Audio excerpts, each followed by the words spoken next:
Bagaimana Anda melihat perang tarif yang dilakukan Presiden Trump terhadap Indonesia tentunya, dan yang terutama yang terus menjadi isu yang panas adalah ketika Cina kemudian membalas perang tarif dan saling balas menaikkan tarif lagi. Apa kira-kira dampaknya terhadap Indonesia? Dan bagaimana Anda melihat sikap Presiden Prabowo yang memilih kompromi, tidak mengikuti langkah Cina yang juga melawan?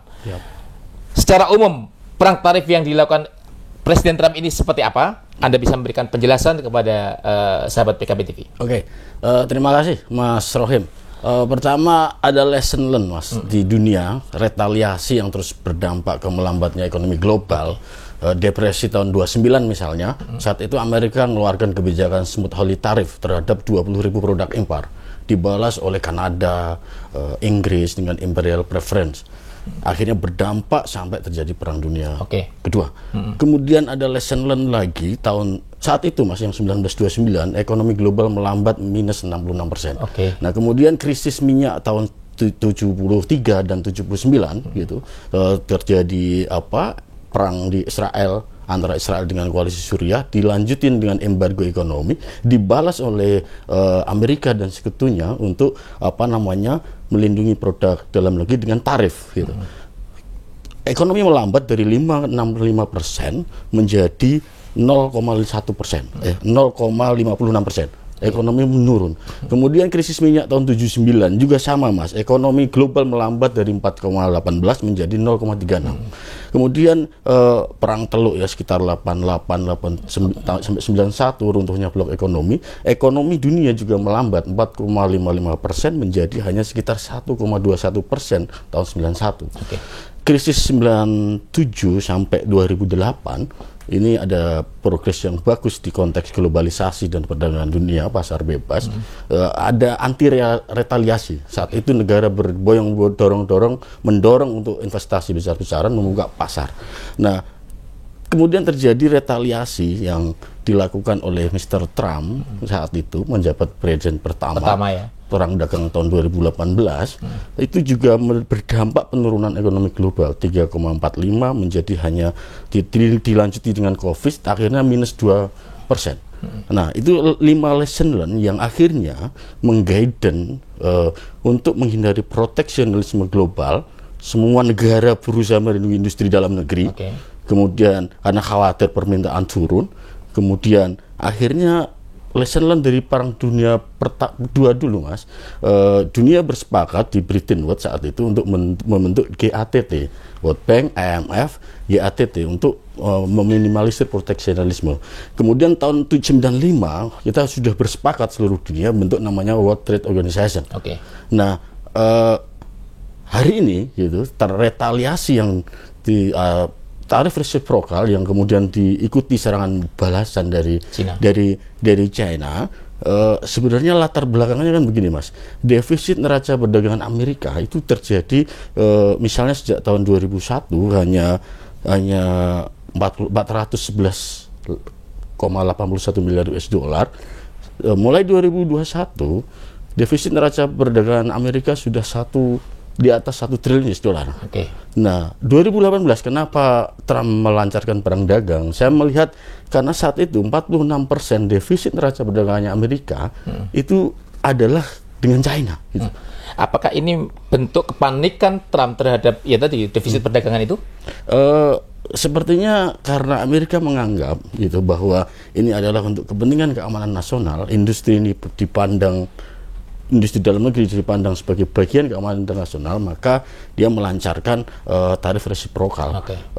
Karena kalau dihitung tarif itu, kita tidak membebani Amerika sampai 64%. Kita dikenai tarif 32%. Kemudian gini Mas, tahun 70-an Mas, ekonomi share ekspor China itu masih 0,59%, saat itu Amerika 15,51%. Pasca China join WTO gitu, share ekspor China itu naik jadi 3. Amerika masih memimpin 11,20.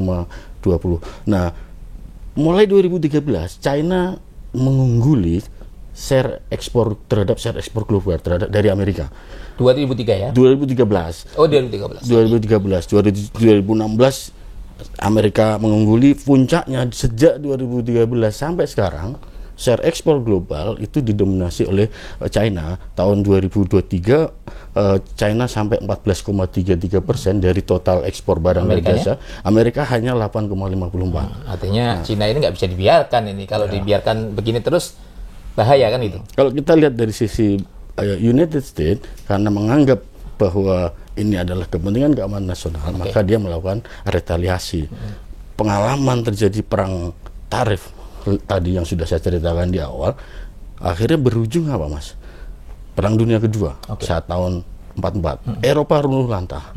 Kemudian tahun 73, 79, semua negara berdampak. Yang menang jadi arang, yang kalah jadi abu, Mas.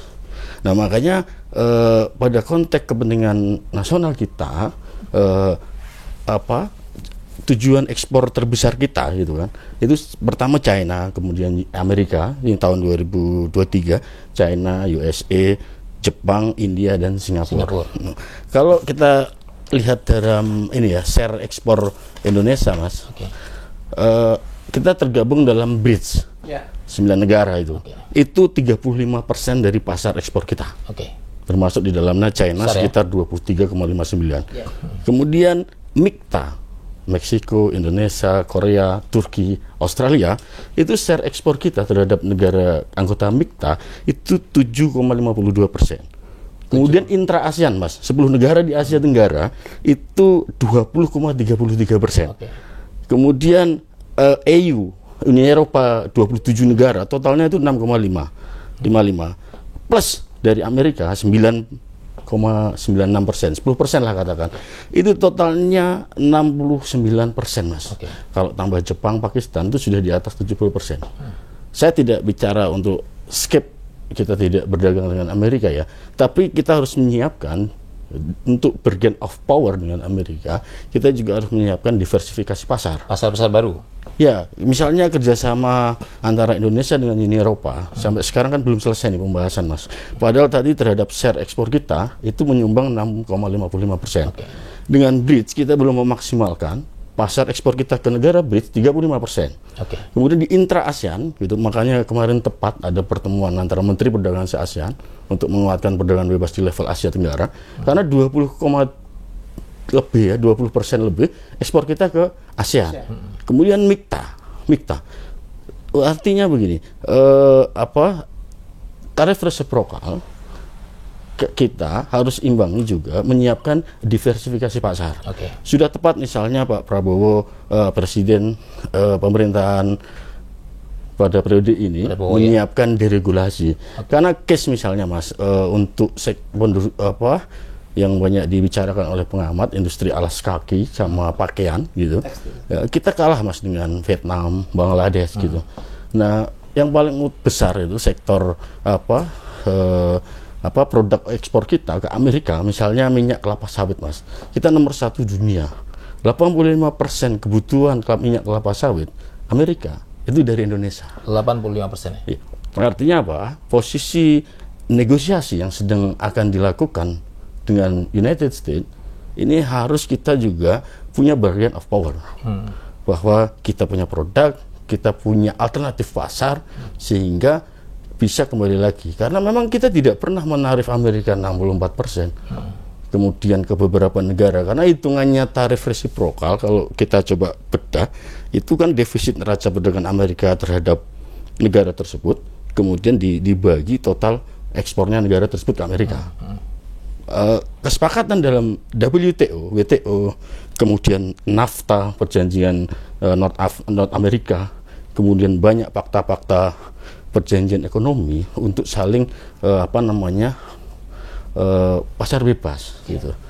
Jadi yang bisa saya ambil kesimpulannya dari apa yang tadi disampaikan Bung Arif, pertama ya kita harus mencari pasar-pasar baru, mengoptimalkan juga yang di luar Amerika, dan melakukan diregulasi terhadap kebijakan ekonomi kita gitu ya. Ya kan begini, Mas. Tadi di pakaian dan alas kaki kita kalah bersaing dengan Vietnam. Vietnam lebih besar mas ekspornya jersey misalnya atau industri pakaian aparel. Kemudian ekspor kita terkait alas kaki kita juga masih kalah dengan Vietnam dan Bangladesh. Kenapa para investor asing itu akhirnya pindah investasinya ke Vietnam ataupun ke Bangladesh? Karena perlu penyederhanaan peraturan mas.